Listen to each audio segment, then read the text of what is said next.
The dangers of Snapchat. They're very real, and you might be a victim. Okay, so my talk isn't just about Snapchat. It's more about taking pictures and what those pictures actually cost you. They cost you experiences. So often we're caught up behind the screen of our phone, and we miss out on the experiences that are happening right in front of us. And for what? A picture like this? I took this picture at a concert I went to sometime this past year, and I don't know who was playing, where it was, because the picture's bad. And I have been to over 50 concerts in the last 2 years, and my phone gallery would look something like this after every show. I would have duplicate images. I'd have out-of-focus images. I'd have just bad photos that didn't remind me at all about what I went to. That wasn't until Michael, and that's Michael. We went to Electric Forest, a music festival this summer, and while we were there, the first night, he looks at me and goes, "Jordan, put your phone away. Be in the moment." And I thought about it, and I was like, wow, I guess that's why I play the phone game. You put your phone in the middle of the table when you go out with your friends, and the first one that touches it has to buy dessert for everybody. The idea is that you have to engage with the people that are right in front of you. You have to be present and experience everything in front of you. So often we're caught up with trying to get the perfect image that we forget what we're actually taking a picture of. We try to get the perfect selfie in front of a sunset, but we miss out on actually watching the sunset.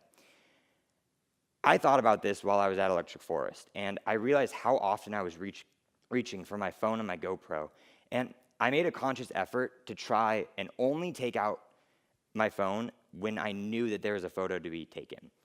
The results drastically improved. Now, I wish I'd known that when I was in Chicago this past April with my school.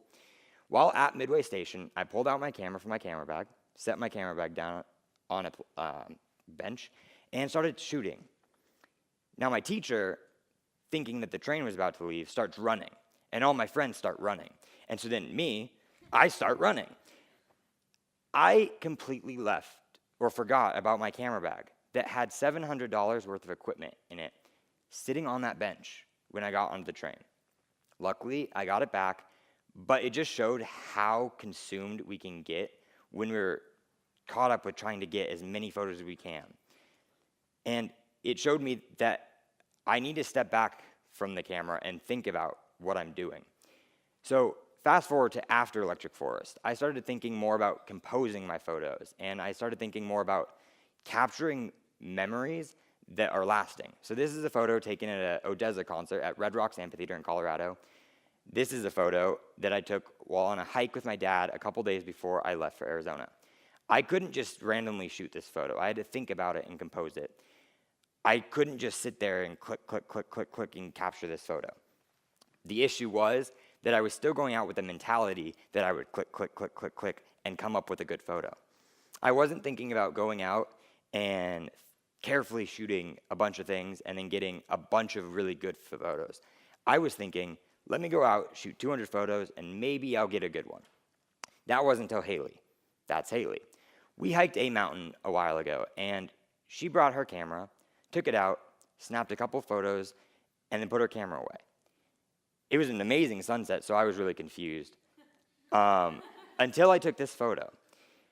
This was next week, also at a mountain, and I took this photo, and it's okay. But if I hadn't turned around right after I took this photo, I would have missed out on something like this. This was happening right behind my back, and if I hadn't turned around, I would have missed it. So it shows you how when you're caught up behind your phone or your camera, you have this sense of tunnel vision, and you don't see anything that's happening outside your viewfinder. This is a photo that I took at a concert, a Dylan Francis concert.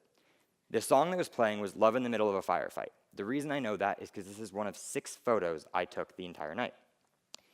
The next photo is a photo of a different concert I went to, and I knew that smoke was going to be blasting at a certain time in the song, and so I set up my shot, waited, fired the shot, and put my phone away. This was one of 4 photos I took that entire night.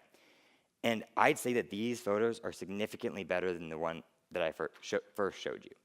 So I leave you with this photo I took a couple weeks ago of a sunrise time-lapse visualized in a single image. I set up my tripod, set up my camera, started firing, and left it for an hour. I sat down and watched the sunset for myself. I experienced that sunset for myself, fully present, back away from the screen of my phone or my camera. Some reason I think Haley and Michael would both be really proud of me. Thank you.